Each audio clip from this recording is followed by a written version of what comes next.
एक बड़ी पुरानी कहावत है, कहते हैं अतिशय लोभ बकुल ने किन्ना, क्षण में प्राण एक डाले। क्या कुछ ऐसा ही सीन होने जा रहा है। अमेरिका ने न्यूक्लियर सबमरीन कथित तौर पर भेज दिया है, डोनाल्ड ट्रंप ने जैसा कहा है। उसके बाद अब रूस ने भी कौन कौन से कदम उठा लिए हैं और नाटो के राजदूत अब बुरी तरीके से बौखलाए हुए हैं और इसका असर भारत के ऊपर भी पड़ेगा। लेकिन सबसे बड़ा सवाल है, चाहे भारत के साथ हो चाहे रूस के साथ, शुरुआती दौर में डोनाल्ड ट्रंप का एक अलग रुख रहा, फिर अचानक से एकदम से बदल क्यों गया। जानेंगे इसका भी आंसर। जियोपॉलिटिक्स में बहुत कुछ चल रहा है, हमेशा की तरह जानने को मिलेगा बहुत कुछ। आइए जानते हैं इन खबरों को विस्तार से। जब क्यूबा मिसाइल संकट आया था ना, तब जॉन एफ कैनेडी ने एक पॉलिसी अपनाई और उस पॉलिसी को कहा था सख्ती के माध्यम से शांति। इन्होंने क्यूबा के आसपास अपने सेना को फैलाना शुरू कर दिया था, क्योंकि क्यूबा में मिसाइलों की तैनाती हो चुकी। इसके अलावा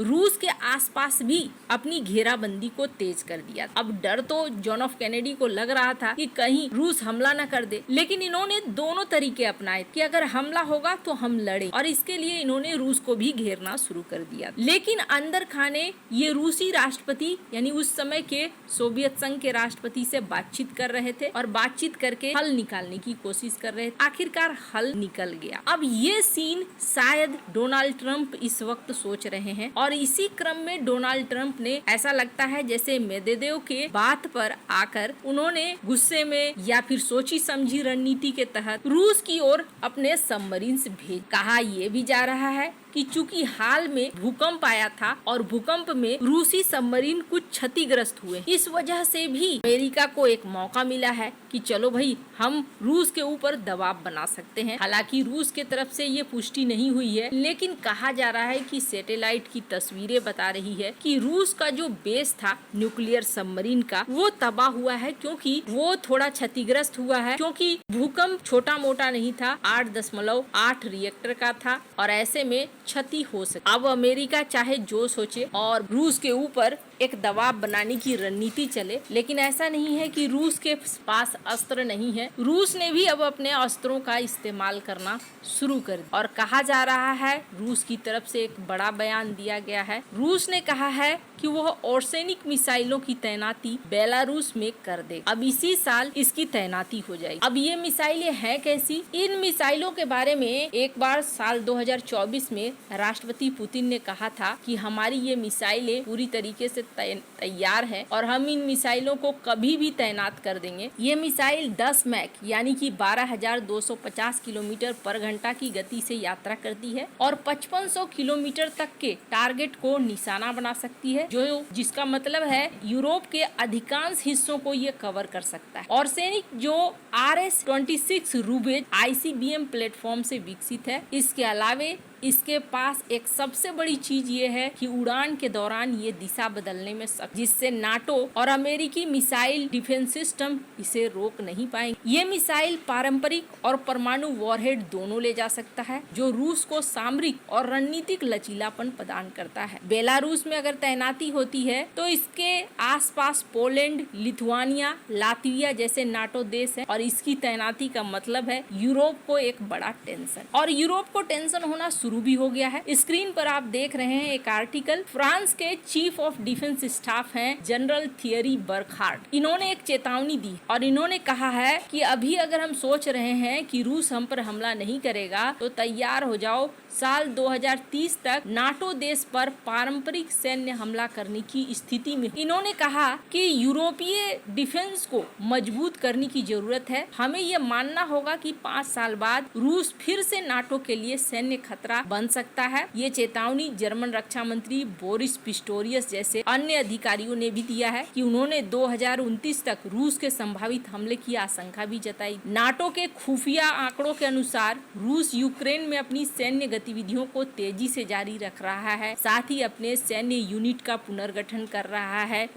कर रहा है, डिफेंस के प्रोडक्शन बढ़ा रहा है, नाटो सीमाओं के पास बड़े पैमाने पर कथित तौर पर सैन्य अभ्यास कर रहा है और फ्रांस इस खतरे का जवाब देने के लिए 2030 तक लगभग $460 बिलियन का रक्षा बजट बनाना चाहता है, ताकि तेजी से वो अपने डिफेंस की क्षमताओं को विकसित कर सके, गोला बारूद के भंडार को बढ़ा। तो बर्खार्ड ने कहा कि हमें तो ऐसे तैयार होना चाहिए कि आज अगर लड़ाई हो जाएगी तो हम आज लड़ने के लिए तैयार। इस तरह की तैयारी हमें चाहिए। अब इससे आपको समझ में आ रहा होगा कि इनके मन के अंदर कितना टेंशन भरा पड़ा है। अब आर्सेनिक से जहां जवाब देना शुरू कर दिया है तो वहीं सवाल ये भी है कि नाटो के राजदूत का क्या कहना है। स्क्रीन पर एक आर्टिकल देख रहे हैं। नाटो के जो राजदूत हैं वो दो बातें कह रहे हैं। पहली बात तो वो ये कह रहे हैं कि सबसे बड़ी चीज ये होनी चाहिए, जो नाटो के मेंबर देश है ना, उनको हम हथियार देना शुरू, वहाँ पर हथियारों की तैनाती करते हैं और हथियार फैला। दूसरी बड़ी चीज वो ये कह रहे हैं, इस आर्टिकल में देख सकते हैं कि सेकेंडरी प्रतिबंध लगाना बहुत जरूरी है ताकि ये युद्ध, और सेकेंडरी प्रतिबंध का मतलब क्या है, वही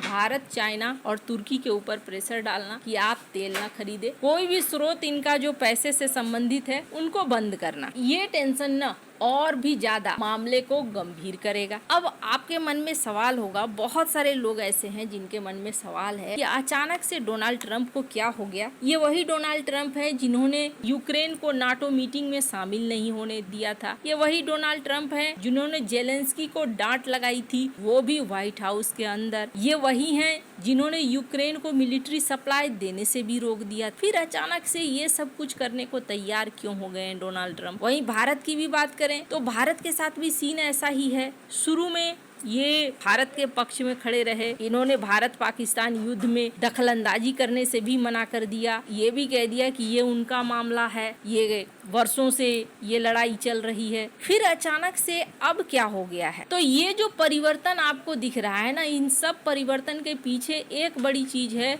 और वो चीज है नोबेल प्राइज। अभी क्या है, कंबोडिया ने भी कह दिया कि मैं भी नामित करता हूँ, थाईलैंड के साथ हमारे युद्ध को रुकवाने में इन्होंने मदद करी, इनको नोबेल पुरस्कार मिलना। खुद कितनी बार बोल चुके हैं डोनाल्ड ट्रंप, अब तो लगभग हर दिन बोलते चले गए हैं कि मैंने हर महीने में एक युद्ध को बंद करवाया। अब ये चाहते थे कि एक बड़ा युद्ध, रूस यूक्रेन का युद्ध बंद करवाकर ये वो तमगा हासिल कर लें कि देखो मैं एक पावर, लेकिन रूस ने ना इनकी बात मानी नहीं। भारत भी है जो पाकिस्तान और भारत के बीच के सीज फायर को लेकर डोनाल्ड ट्रंप को क्रेडिट दे नहीं रहा है, तो इनका गुस्सा अब दूसरी तरफ बढ़ रहा है। ये सारा जो दबाव बन रहा है, ये दबाव कहीं तीसरे विश्व युद्ध की तरफ न बढ़ जाए, खास तौर पर रूस यूक्रेन के मामले में। वैसे जब भारत से पूछा गया नोबेल पुरस्कार मिलना चाहिए कि नहीं मिलना चाहिए ट्रंप को, तो भारत के प्रवक्ता ने जवाब दिया कि ये मुझसे क्यों पूछ रहे हो, जाकर वहाँ पर पूछो जहाँ